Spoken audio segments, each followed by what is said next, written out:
ہرقل شاہ روم نے قریش کے قافلے میں ایک آدمی بلانے کو بھیجا، اور اس وقت یہ لوگ تجارت کے لیے ملک شام گئے ہوئے تھے، اور یہ وہ زمانہ تھا جب رسول اللہ صلی اللہ علیہ وسلم نے قریش اور ابو سفیان سے ایک وقتی عہد کیا ہوا تھا۔ جب ابو سفیان اور دوسرے لوگ ہرقل کے پاس ایلیا پہنچے جہاں ہرقل نے دربار طلب کیا تھا، اس کے گرد روم کے بڑے بڑے لوگ، علماء، وزراء و امراء بیٹھے ہوئے تھے۔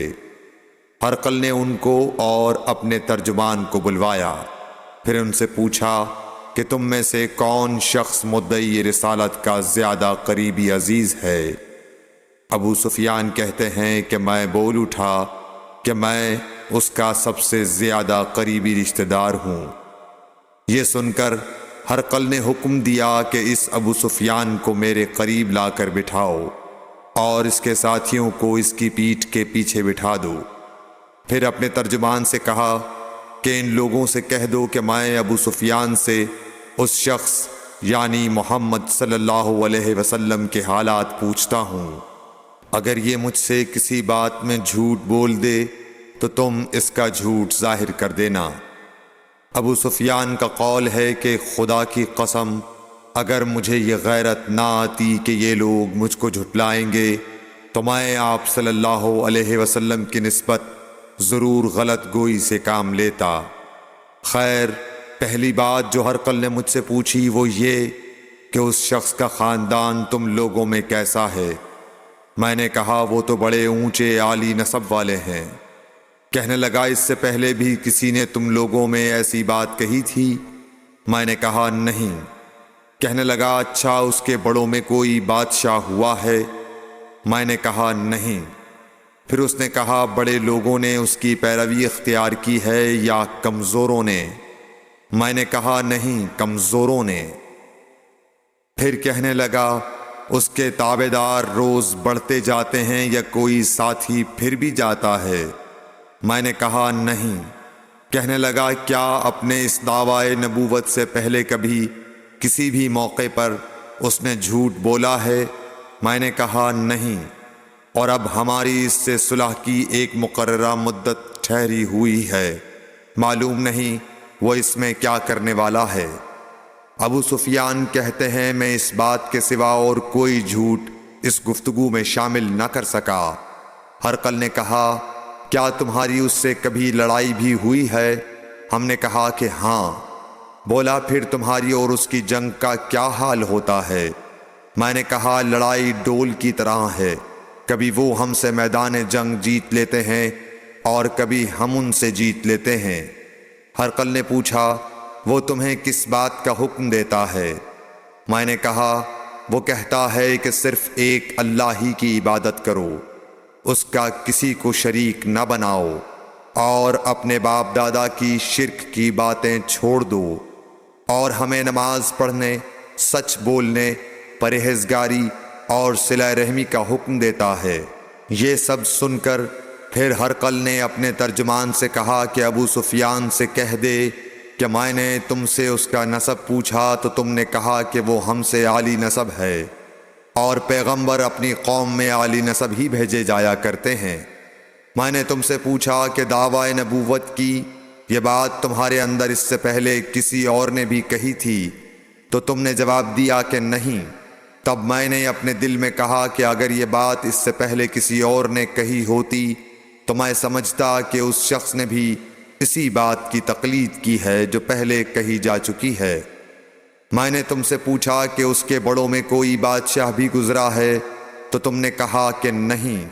تو میں نے دل میں کہا کہ ان کے بزرگوں میں سے کوئی بادشاہ ہوا ہوگا تو کہہ دوں گا کہ وہ شخص اس بہانے اپنے آباء و اجداد کی بادشاہت اور ان کا ملک دوبارہ حاصل کرنا چاہتا ہے۔ اور میں نے تم سے پوچھا کہ اس بات کے کہنے یعنی پیغمبری کا دعویٰ کرنے سے پہلے تم نے کبھی اس کو دروغ گوئی کا الزام لگایا ہے؟ تم نے کہا کہ نہیں۔ تو میں نے سمجھ لیا کہ جو شخص آدمیوں کے ساتھ دروغ گوئی سے بچے وہ اللہ کے بارے میں کیسے جھوٹی بات کہہ سکتا ہے۔ اور میں نے تم سے پوچھا کہ بڑے لوگ اس کے پیرو ہوتے ہیں یا کمزور آدمی؟ تم نے کہا کمزوروں نے اس کی اتباع کی ہے۔ تو دراصل یہی لوگ پیغمبروں کے متبعین ہوتے ہیں۔ اور میں نے تم سے پوچھا کہ اس کے ساتھی بڑھ رہے ہیں یا کم ہو رہے ہیں؟ تم نے کہا کہ وہ بڑھ رہے ہیں، اور ایمان کی کیفیت یہی ہوتی ہے حتیٰ کہ وہ کامل ہو جاتا ہے۔ اور میں نے تم سے پوچھا کہ آیا کوئی شخص اس کے دین سے ناخوش ہو کر مرتد بھی ہو جاتا ہے؟ تم نے کہا نہیں۔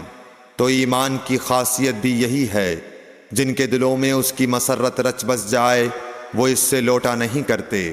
اور میں نے تم سے پوچھا کہ آیا وہ کبھی عہد شکنی کرتے ہیں؟ تم نے کہا نہیں۔ پیغمبروں کا یہی حال ہوتا ہے، وہ عہد کی خلاف ورزی نہیں کرتے۔ اور میں نے تم سے کہا کہ وہ تم سے کس چیز کے لیے کہتے ہیں؟ تم نے کہا کہ وہ ہمیں حکم دیتے ہیں کہ اللہ کی عبادت کرو، اس کے ساتھ کسی کو شریک نہ ٹھہراؤ، اور تمہیں بتوں کی پرستش سے روکتے ہیں، سچ بولنے اور پرہیزگاری کا حکم دیتے ہیں۔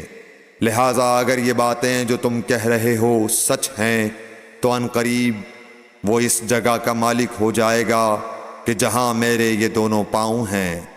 مجھے معلوم تھا کہ وہ پیغمبر آنے والا ہے، مگر مجھے یہ معلوم نہیں تھا کہ وہ تمہارے اندر ہوگا۔ اگر میں جانتا کہ اس تک پہنچ سکوں گا تو اس سے ملنے کے لیے ہر تکلیف گوارا کرتا۔ اگر میں اس کے پاس ہوتا تو اس کے پاؤں دھوتا۔ ہرقل نے رسول اللہ صلی اللہ علیہ وسلم کا وہ خط منگایا جو آپ نے وحیہ کلبی رضی اللہ تعالیٰ عنہ کے ذریعے حاکم بصرہ کے پاس بھیجا تھا، اور اس نے وہ ہرقل کے پاس بھیج دیا تھا۔ پھر اس کو پڑھا تو اس میں لکھا تھا، اللہ کے نام کے ساتھ جو نہایت مہربان اور رحم والا ہے۔ اللہ کے بندے اور اس کے پیغمبر محمد صلی اللہ علیہ وسلم کی طرف سے یہ خط ہے شاہ روم کے لیے۔ اس شخص پر سلام ہو جو ہدایت کی پیروی کرے۔ اس کے بعد میں آپ کے سامنے دعوت اسلام پیش کرتا ہوں۔ اگر آپ اسلام لے آئیں گے تو دین و دنیا میں سلامتی نصیب ہوگی، اللہ آپ کو دوہرا ثواب دے گا۔ اور اگر آپ میری دعوت سے روگردانی کریں گے تو آپ کی رعایا کا گناہ بھی آپ ہی پر ہوگا۔ اور اے اہل کتاب، ایک ایسی بات پر آ جاؤ جو ہمارے اور تمہارے درمیان یکساں ہے، وہ یہ کہ ہم اللہ کے سوا کسی کی عبادت نہ کریں اور کسی کو اس کا شریک نہ ٹھہرائیں، اور نہ ہم میں سے کوئی کسی کو خدا کے سوا اپنا رب بنائے۔ پھر اگر وہ اہل کتاب اس کتاب سے منہ پھیر لیں تو مسلمانوں، تم ان سے کہہ دو کہ تم مانو یا نہ مانو، ہم ایک خدا کے اطاعت گزار ہیں۔ ابو سفیان کہتے ہیں، جب ہرقل نے جو کچھ کہنا تھا کہہ دیا اور خط پڑھ کر فارغ ہوا تو اس کے ارد گرد بہت شور و غوغا ہوا، بہت سی آوازیں اٹھیں اور ہمیں باہر نکال دیا گیا۔ تب میں نے اپنے ساتھیوں سے کہا کہ ابو کبشہ کے بیٹے حضرت صلی اللہ علیہ وسلم کا معاملہ تو بہت بڑھ گیا۔ دیکھو تو اس سے بنی اصفر روم کا بادشاہ بھی ڈرتا ہے۔ مجھے اس وقت سے اس بات کا یقین ہو گیا کہ حضور صلی اللہ علیہ وسلم ان قریب غالب ہو کر رہیں گے، حتیٰ کہ اللہ نے مجھے مسلمان کر دیا۔ راوی کا بیان ہے کہ ابن ناطور ایلیا کا حاکم ہرقل کا مصاحب اور شام کے نصارہ کا لاٹ پادری بیان کرتا تھا کہ ہرقل جب ایلیا آیا ایک دن صبح کو پریشان اٹھا تو اس کے درباریوں نے دریافت کیا کہ آج ہم آپ کی حالت بدلی ہوئی پاتے ہیں، کیا وجہ ہے؟ ابن ناطور کا بیان ہے کہ ہرقل نجومی تھا، علم نجوم میں وہ پوری مہارت رکھتا تھا۔ اس نے اپنے ہم نشینوں کو بتایا کہ میں نے آج رات ستاروں پر نظر ڈالی تو دیکھا کہ ختنہ کرنے والوں کا بادشاہ ہمارے ملک پر غالب آ گیا ہے۔ بھلا اس زمانے میں کون لوگ ختنہ کرتے ہیں؟ انہوں نے کہا کہ یہود کے سوا کوئی ختنہ نہیں کرتا، سو ان کی وجہ سے پریشان نہ ہوں۔ سلطنت کے تمام شہروں میں یہ حکم لکھ بھیجیے کہ وہاں جتنے یہودی ہوں سب قتل کر دیے جائیں۔ وہ لوگ انہی باتوں میں مشغول تھے کہ ہرقل کے پاس ایک آدمی لایا گیا جسے شاہ غسان نے بھیجا تھا۔ اس نے رسول اللہ صلی اللہ علیہ وسلم کے حالات بیان کیے۔ جب ہرقل نے سارے حالات سن لیے تو کہا کہ جا کر دیکھو وہ ختنہ کیے ہوئے ہے یا نہیں۔ انہوں نے اسے دیکھا تو بتلایا کہ وہ ختنہ کیا ہوا ہے۔ ہرقل نے جب اس شخص سے عرب کے بارے میں پوچھا تو اس نے بتلایا کہ وہ ختنہ کرتے ہیں۔ تب ہرقل نے کہا کہ یہی محمد صلی اللہ علیہ وسلم اس امت کے بادشاہ ہیں جو پیدا ہو چکے ہیں۔ پھر اس نے اپنے ایک دوست کو رومیہ خط لکھا اور وہ بھی علم نجوم میں ہرقل کی طرح ماہر تھا۔ پھر وہاں سے ہرقل حمص چلا گیا۔ ابھی حمص سے نکلا نہیں تھا کہ اس کے دوست کا خط اس کے جواب میں آ گیا۔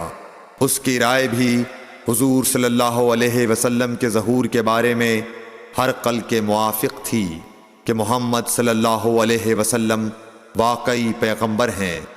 اس کے بعد ہرقل نے روم کے بڑے آدمیوں کو اپنے حمص کے محل میں طلب کیا اور اس کے حکم سے محل کے دروازے بند کر لیے گئے۔ پھر وہ اپنے خاص محل سے باہر آیا اور کہا، اے روم والو، کیا ہدایت اور کامیابی میں کچھ حصہ تمہارے لیے بھی ہے؟